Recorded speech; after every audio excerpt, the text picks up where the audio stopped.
Nama saya Inaria Kristina Huta Barat. Saya guru di SMP Negeri 1 Barus, sekaligus mahasiswa PPG dalam jabatan tahun 2022 Angkatan 1 di LPTK Universitas Islam Sumatera Utara, Medan. Pada kesempatan ini, saya akan mempresentasikan hasil pre-teaching saya yang dilakukan dalam kegiatan pembelajaran daring, yang meliputi kegiatan pembelajaran yang pertama RPP, yang kedua bahan ajar, yang ketiga media pembelajaran, yang keempat LKPD, yang kelima instrumen penilaian, yang terakhir evaluasi. Berikut video pre-teaching saya, selamat menyaksikan. Iya, Ketua kelas Desril mana? Apakah teman-temannya sudah masuk Gimet hari ini? Ada yang tidak Sudah, masuk? Bu. Sudah, iya bagus. Sudah semua, Bu. Iya, sebelum kita mulai pembelajaran kita, terlebih dahulu kita berdoa dulu ya. Untuk Umi, coba pimpin doanya, Nak.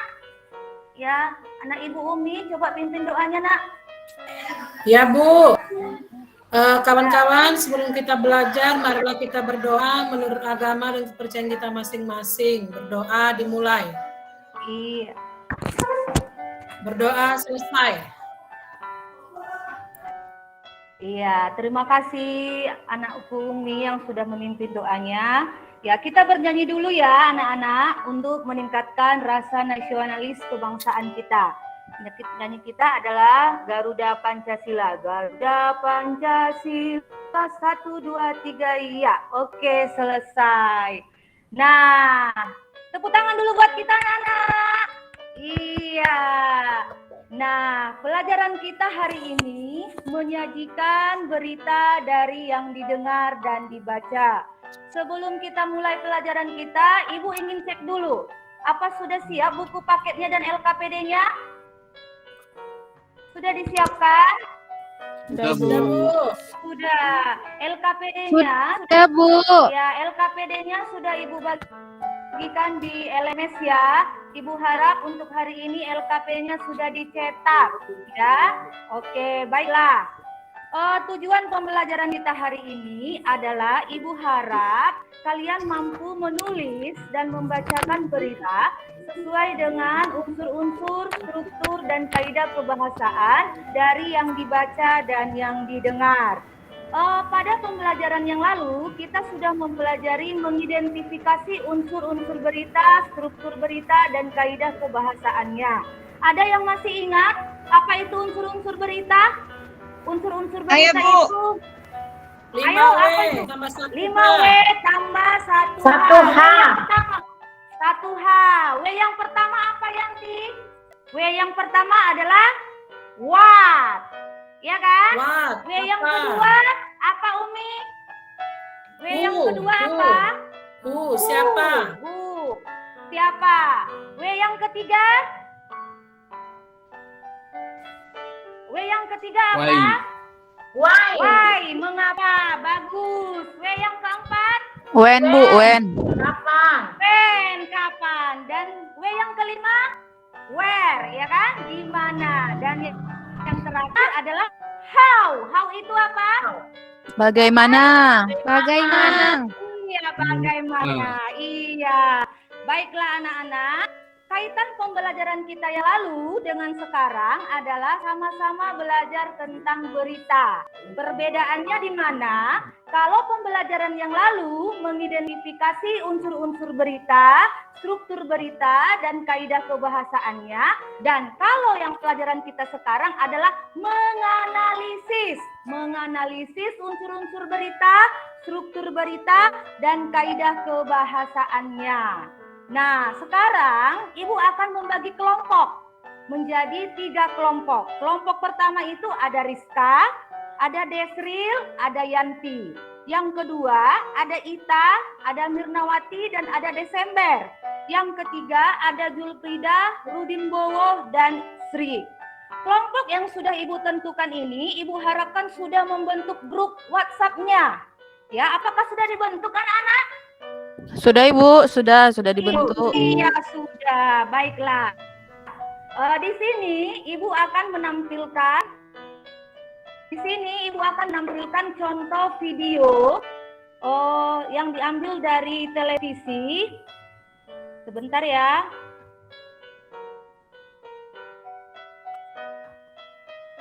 Ya, di sini Ibu akan menampilkan video berita. Anak-anak nanti mendiskusikan, menganalisis unsur-unsur yang terdapat dari video ini. Jadi anak-anak mengamati ya, mengamati dan menyimak video ini. Sudah siap anak-anak? Sudah siap? Sudah, Bu. Ya, Ibu akan menampilkan ya.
Iya, tadi kita sudah menyaksikan video berita tentang banjir. Nah, di sini Ibu ingin bertanya kepada anak-anak tentang unsur-unsur berita yang terdapat dalam video tersebut. Nah, apa yang terjadi pada berita tersebut? Ayo, Desril, apa yang terjadi pada berita tersebut? Ya Bu, Desril. yang terjadi di sana Bu, rumah terseret arus, satu keluarga hilang. Iya, bagus sekali. Yang kedua, kenapa keluarga tersebut hilang? Ayo, siapa yang bisa jawab?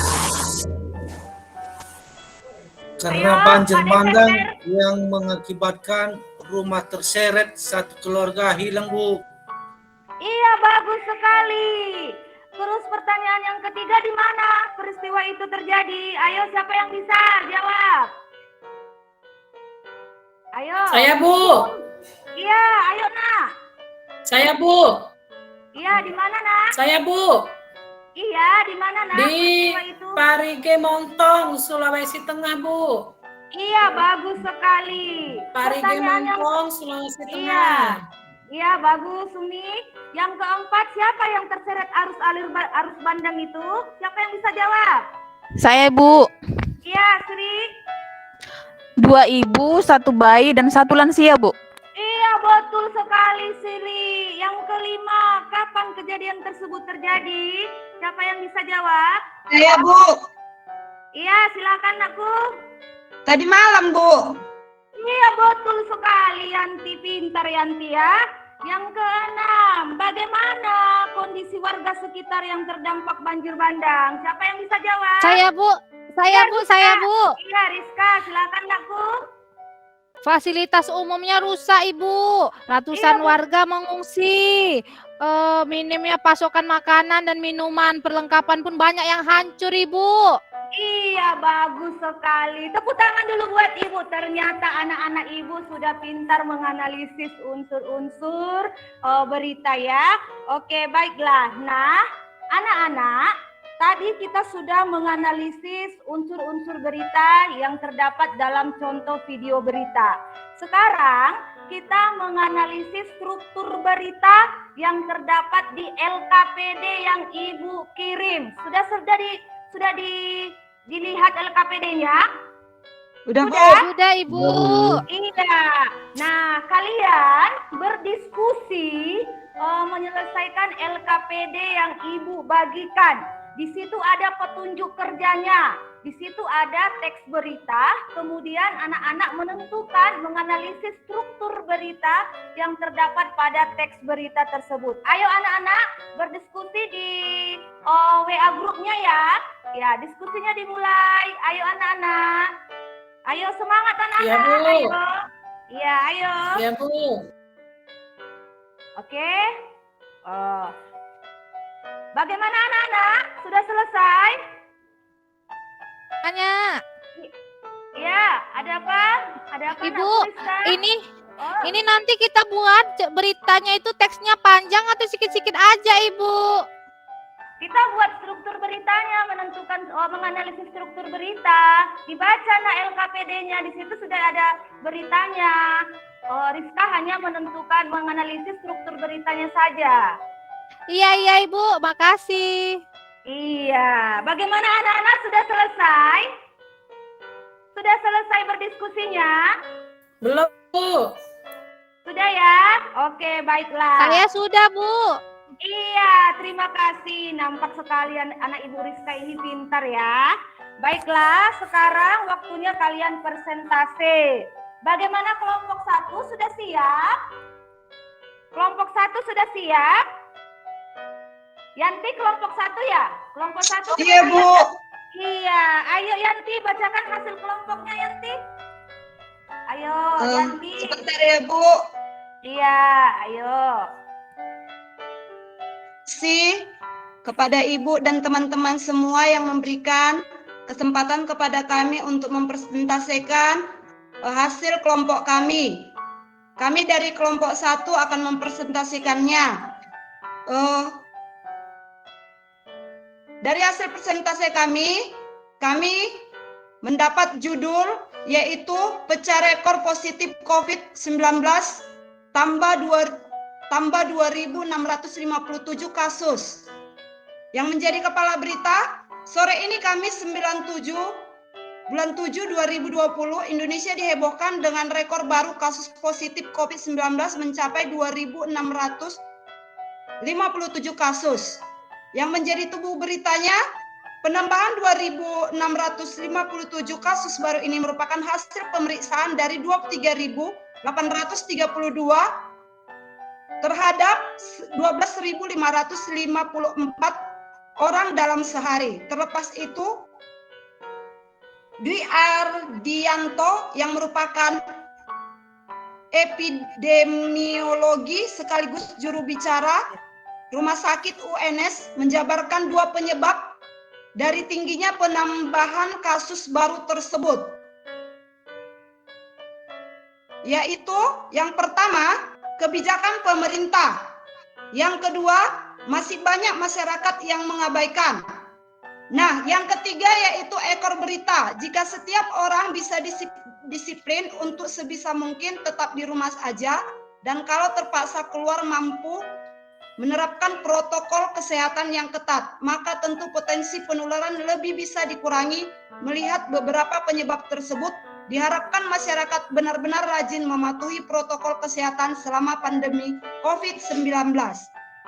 Iya, terima kasih. Demikianlah presentase dari kelompok 1. Iya, terima kasih. Tepuk tangan dulu untuk kelompok 1. Tepuk tangan. Iya. Menurut Ibu, persentase kelompok 1, kelompok 2, dan kelompok 3 semuanya bagus-bagus. Ibu mau beri kesempatan untuk kelompok 3 dulu menanggapi persentase dari kelompok 1. Ayo Ibu Sri, coba ditanggapi nak. Persentase dari kelompok 1. Iya Ibu, saya Ibu dari kelompok 1 tadi presentasinya sudah bagus Ibu, karena sudah ditentukan di situ kepala beritanya, tubuh beritanya, dan ekor beritanya. Iya, bagus ya. Ibu juga sependapat dengan Sri bahwa penampilan dari kelompok 1 persentasenya bagus. Menurut Ibu, persentase dari kelompok 1, 2, dan 3 semuanya bagus-bagus. Ya kan? Ibu akan memberikan penghargaan buat kelompok 1 yang sudah menampilkan persentasenya dengan baik. Tapi bukan berarti kelompok 2 dan 3 tidak bagus ya. Tepuk tangan dulu buat kelompok 1. Ya, tepuk tangan. Baiklah anak-anak, jadi unsur-unsur berita itu ada tadi 5 ya, 6. Yang dapat kita buat ke dalam rumus 5W ditambah 1H. Yang pertama itu adalah what. What itu untuk menanyakan permasalahan yang terjadi pada suatu peristiwa. Where untuk menanyakan di mana peristiwa itu terjadi. Why untuk menanyakan alasan suatu terjadinya suatu peristiwa. When untuk menanyakan waktu dari kejadian atau peristiwa yang dilaporkan. Who untuk menanyakan siapa saja yang terlibat dalam suatu kejadian atau peristiwa. Dan how untuk menanyakan bagaimana keadaan atau proses terjadinya suatu kejadian atau peristiwa. Kemudian struktur berita itu ada 3. Yang pertama kepala berita. Kepala berita itu merupakan bagian yang dianggap paling penting. Unsur-unsur berita yang terdapat dalam kepala berita ini adalah apa, siapa, di mana, dan kapan. Yang kedua adalah tubuh berita. Tubuh berita ini biasanya berisi penjelasan. Nah, unsur berita yang terdapat pada tubuh berita ini adalah kata mengapa dan bagaimana. Nah, di ekor berita ini merupakan bagian akhir yang memuat kesimpulan informasi. Ya, apakah anak-anak sudah memahami apa unsur-unsur berita? Apakah anak-anak Sudah, Bu. memahami apa? Sudah, Ibu. Bu. Apakah struktur beritanya sudah dipahami anakku? Sudah, Ibu. Sudah, Bu. Iya. Baiklah, cukup sekian pelajaran kita. Nah, pelajaran kita selanjutnya adalah menulis dan membaca berita dengan memperhatikan unsur-unsur, struktur, dan kaidah kebahasaannya. Ini nanti tugasnya ada di LKPD, di LMS-nya masing-masing. Jadi nanti anak-anak Ibu menulis berita, setelah itu baru membacakan berita. Itu untuk pertemuan kita berikutnya. Jadi tugasnya diselesaikan ya Ibu-Ibu, selesaikan ya anak-anak. Iya, Ibu. Iya. Ibu mau tanya dulu buat anak-anak Ibu, apakah pelajaran hari ini menyenangkan anak-anak Ibu? Ya, Bu. Ya Bu, menyenangkan. Ya, menyenangkan. Hal apa yang disukai anak-anak dari pelajaran hari ini? Apa yang disukai? Ibu Umi bagaimana dengan Ibu Umi? Suka belajar hari ini, Nak? Ya, Bu, saya senang, Bu, ada beritanya yang Ibu tampilkan. Iya, terima kasih. Itu siapa lagi? Ibu Rizka suka Saya, belajar Bu. hari ini, Nak? Suka Iya, sekali ada apa, Ibu. Nak, Bu? Tadi Ibu ada videonya. Saya suka melihat video yang Ibu tampilkan. Terima kasih. Iya, terima kasih Nakku. Baiklah, kita tutup pembelajaran hari ini. Semoga pembelajaran kita hari ini bisa bermanfaat, bisa dipahami, dan bisa diingat. Sebelum kita tutup, bisa Ita pimpin doanya Nakku. Penutup pembelajaran kita, Ita, coba dipimpin doanya Nakku. Ya, bisa Ibu. Iya, silakan Nak. Baiklah teman-teman, karena pembelajaran kita hari ini sudah selesai, mari kita tutup dengan doa bersama. Berdoa, dimulai. Berdoa, selesai. Iya. Kita sudahi pelajaran kita. Terima kasih. Selamat siang anak-anak. Siang, Bu. Siang Siang, Bu. Ibu. Iya. Siang, Ibu.